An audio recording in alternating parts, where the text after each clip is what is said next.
Assalamualaikum warahmatullahi wabarakatuh. Waalaikumsalam warahmatullahi wabarakatuh. Saya di sini akan mempresentasikan hasil dari penilaian dari keselamatan imam. Bab 5, judulnya Rencana Operasi Jasa dari mata kuliah Manajemen Operasional. Definisi jasa. Jasa adalah sesuatu yang diproduksi dan dikonsumsi secara bersamaan. Jadi jasa tidak pernah ada dalam arti bentuknya, hanya hasilnya dapat diamati sesudah jasa itu dilakukan. Jadi biasanya itu jasa itu nggak berbentuk, cuman kita bisa ngerasain hasilnya. Misalnya kayak taksi, itu ada ya. Iya, taksi. Terus Banyak jasa itu. ini ada ramalan tahun 1984 itu menyatakan jasa terdiri dari aksi dan interaksi yang merupakan kontrak sosial. Jasa adalah lebih dari sekedar produksi sesuatu yang tidak terlihat. Jasa adalah sesuatu interaksi sosial antara produsen dan konsumen. Jadi di sini lebih ke arah seperti pelayanan. Itu menurut pendapat dari Rahman.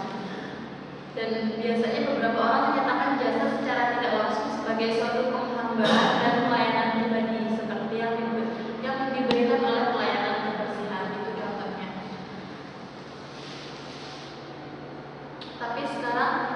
Tapi kini terdapat jasa profesional seperti pengobatan dan pendidikan. Ada juga jasa yang sangat padat modal seperti penerbangan dan rumah sakit. Ada juga jasa yang bersifat asal seperti restoran dan kantor.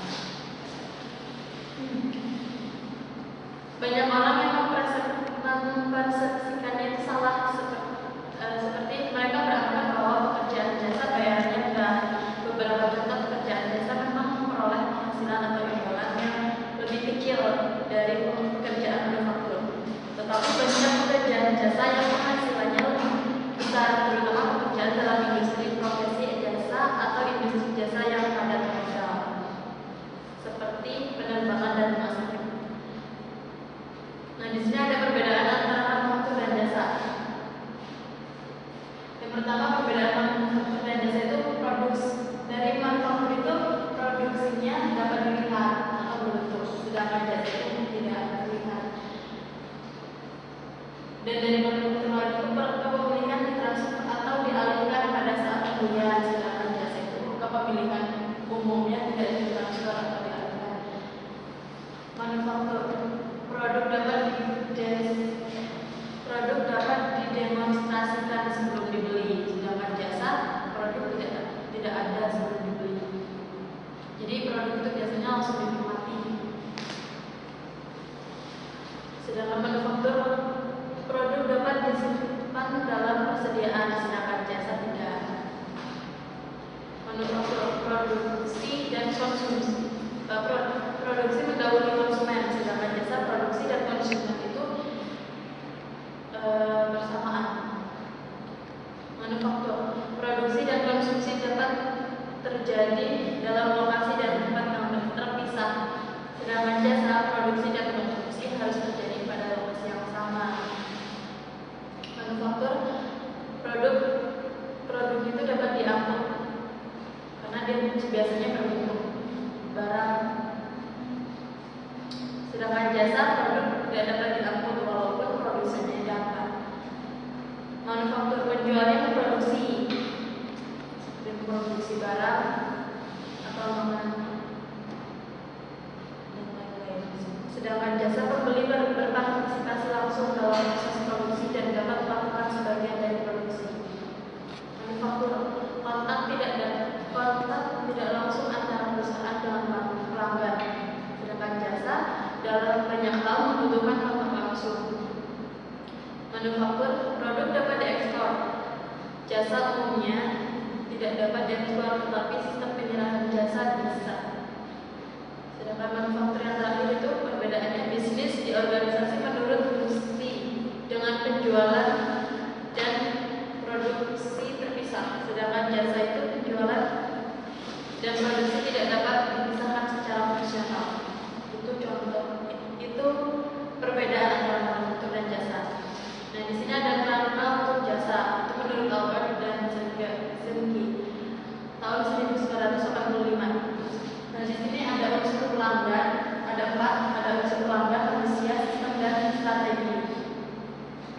jasa. Di sini pelanggan tentu berada di pusat dari segitiga jasa, karena jasa harus selalu berpusat kepada pelanggan. Manusia adalah karyawan dari perusahaan jasa yang bersangkutan. Strategi adalah pandangan atau filosofi yang dipakai untuk mengarahkan segala aspek dari penyerahan jasa. Sistem adalah sistem fisik dan prosedur yang dipakai. Dari gambar tadi itu ada alunan atau garis-garisnya. Nah, di sini garis yang menghubungkan unsur-unsur itu mempunyai beberapa interpretasi yang menarik. Seperti yang pertama, garis dari pelanggan strategi. Itu menunjukkan bahwa strategi harus memperhatikan pelanggan terlebih dahulu dengan cara memenuhi kebutuhan yang sebenarnya. Manajemen hendaknya menanyakan apa yang dipikirkan pelanggan, seperti bagaimana pelanggan berpikir, apa yang sebenarnya diinginkan oleh pelanggan. Perusahaan juga harus mengkomunikasikan strategi jasanya kepada pelanggan. Dan yang kedua, garis dari pelanggan sistem menunjukkan bahwa sistem atau prosedur dan peralatan hendaknya dirancang dengan mengutamakan pelanggan. Tempat duduk yang penuh sesak dalam pesawat terbang, formulir yang sukar dimengerti, yang sulit dimengerti, dan restoran yang tidak menyenangkan tidak mengarah kepada layanan pelanggan yang baik. Layanan pelanggan bukan suatu pikiran yang timbul kemudian, tetapi harus dirancang dalam sistem penyerahan. Garis dari pelanggan untuk manusia menunjukkan bahwa setiap orang hendaknya bukan saja orang-orang di bagian operasi yang menyerahkan jasa, tapi seluruh orang dalam organisasi. Apabila orang tidak langsung melayani pelanggan, dia hendaknya melayani seseorang, apakah mereka akuntan, orang komputer, dan bagian teknik secara internal di dalam organisasi. Manusia merupakan unsur yang paling penting dalam menyerahkan jasa. Jadi di sini lebih ke SDM-nya. Kemudian garis-garis sebelah luar dari segitiga juga mempunyai arti langsung. Garis dari manusia ke sistem menunjukkan bahwa orang untuk menyerahkan jasa yang baik bergantung kepada sistem. Kebanyakan masalah jasa dikaitkan dengan sistem yang buruk atau lemah, bukan pada orangnya. Sistem jasa hendaknya dirancang menjadi sederhana, cepat, dan sangat mudah dioperasikan. Kemudian dari strategi ke sistem menunjukkan bahwa sistem hendaknya mengikuti strategi secara logik, tetapi hal ini jarang terjadi. Seringkali sistem telah berkembang berulang kali atau update ya, semacam sedikit dan telah dirancang dengan perkembangan sedikit demi sedikit. Akibatnya sistem itu benar-benar tidak menunjang strategi seperti yang diharapkan, dan lagi pula tidak berintegrasi dengan baik. Dan akhirnya, garis dari strategi ke manusia menunjukkan bahwa setiap orang dalam organisasi hendaknya memahami orang di baris depan atau frontline people yang memberikan layanan jasa seringkali dipisahkan dari strategi. Manajemen memandang mereka sebagai penggerak roda atau the wheel yang tidak perlu tahu strategi jasa. Akibatnya yang diserahkan adalah jasa yang buruk, bukan jasa yang baik. Nah, di sini ada siklus jasa dari perusahaan penerbangan.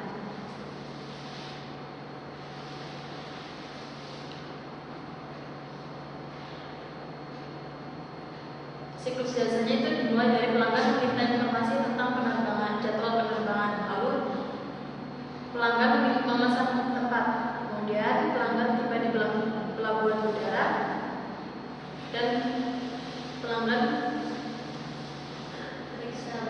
periksa bagasi dan periksa dokumen untuk penerbangan. Selanjutnya diantar ke gerbang dan pemeriksaan keamanan. Seterusnya menerima boarding pass. Selanjutnya pelanggan naik pesawat. Setelah itu pelanggan menerima layanan penerbangan di dalam pesawat sampai ke pelabuhan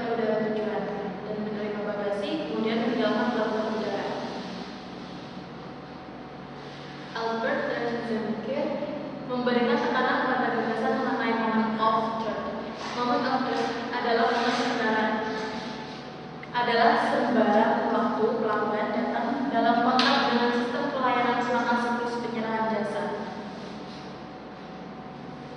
Pada saat itu, pelanggan dapat menerima layanan yang baik atau buruk sehingga membentuk pesan dari pelayanan yang diterimanya. Pengaruh secara kumulatif dari moment of truth. Inilah yang akhirnya menentukan apakah pelanggan akan terus membeli jasa dari perusahaan tersebut. Persepsi pelanggan mengenai pelayanan merupakan suatu fungsi dari moment of truth yang alami sebelumnya. Nah, di sini ada pelayan sama dengan F. Di sini F itu adalah moment of truth. Ini adalah gambar dari model jasa. Di sini ada dari model jasa itu, di sini ada strategi jasa, perancangan produk jasa, perancangan sistem penyerahan jasa, dan yang terakhir pengukuran. Selanjutnya menetapkan strategi dan produk jasa. Strategi jasa menetapkan dalam bisnis apa Anda bergerak.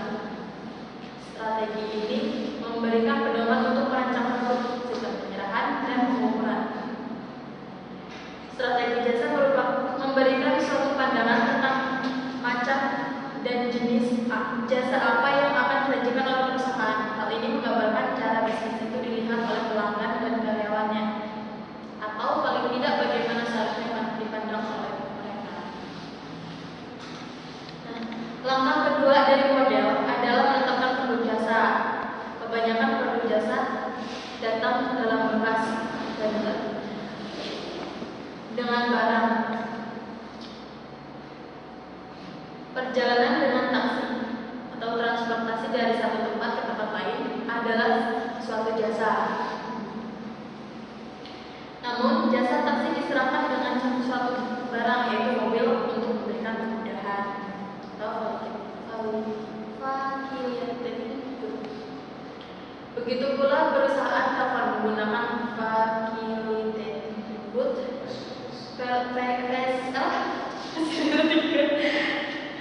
atau yaitu pesawat telepon, obat, dan peralatan yang masih banyak operasi jasa lainnya.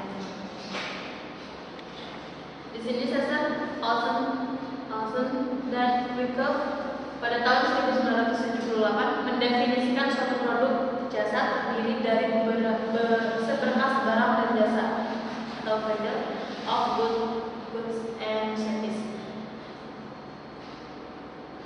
Adapun sebagai berikut. Yang pertama, barang-barang fisik atau barang untuk memberikan kemudahan, the physical item atau facilitating good. Yang kedua, manfaat yang memberi rasa nikmat atau jasa yang nyata, the sensual benefit atau explicit service. Yang ketiga, manfaat psikologis atau pelayanan selengkapnya, psychological benefit atau implicit service. Nah, kunci dalam merancang produk jasa adalah menetapkan dengan tepat barang-barang dalam berkas jasa.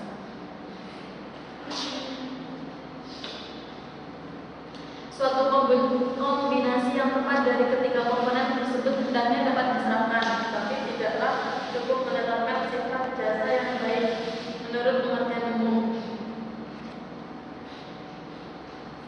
Standar juga harus ditentukan. Standar ini hendaknya meliputi masing-masing atribut atau sifat di dalam berkas barang jasa. Harus ditetapkan secara spesifik dan dapat diukur. Jadi, standar itu dapat dipakai sebagai dasar untuk pelatihan, pengendalian kualitas dan pengukuran atau prestasi manajerial. Nah, di sini Cesar, Olsen, dan Wyckoff menunjukkan 3 cara para pelanggan berpikir tentang atribut atau sifat jasa. Yang pertama, satu atribut yang mendapat penekanan berlebihan, overpowering attribute. Satu atribut menerima pertimbangan terlalu besar, yang lain menerima sedikit atau tanpa bobot. Atribut tunggal jangan lain universal minimum. Satu atribut dipertimbangkan sebagai yang paling utama, yang lain dipandang rendah hanya untuk memenuhi kebutuhan yang paling minimum. Sebagai contoh, dalam catatan kilat, waktu merupakan atribut utama. Kualitas cetakan atau pelayanan yang lain hanya untuk sekedar memenuhi saja. Yang ketiga, atribut rata-rata tertimbang, weighted average of attribute. Setiap atribut menerima bobot tertentu dan jumlah dari atribut tertimbang diperhatikan. Dalam hal ini, pelayanan yang kurang pada satu atribut dapat diimbangi dengan pelayanan yang lebih pada atribut yang lain. Sebagai contoh, bidang yang lezat pada sebuah restoran dapat menutupi kekurangan yang karena lamanya menunggu. Jadi saling balance, maksudnya imbang. Nah, di sini ada perbandingan sebagai paket barang dan jasa. Yang pertama, yang sebelah sini itu kan ada dua sebelah. Sebelah sini itu dia lebih ke barang dan sebelah sini cenderung ke jasa. Yang pertama ada jasa konsultan, itu lebih cenderung ke jasa semuanya. Sedangkan potong rambut itu dia lebih cenderung ke jasa, tapi juga masuk ke dalam barang juga, dia memerlukan barang untuk melakukan jasa tersebut. Bengkel pemeliharaan mobil, dia masuk ke jasa, tapi juga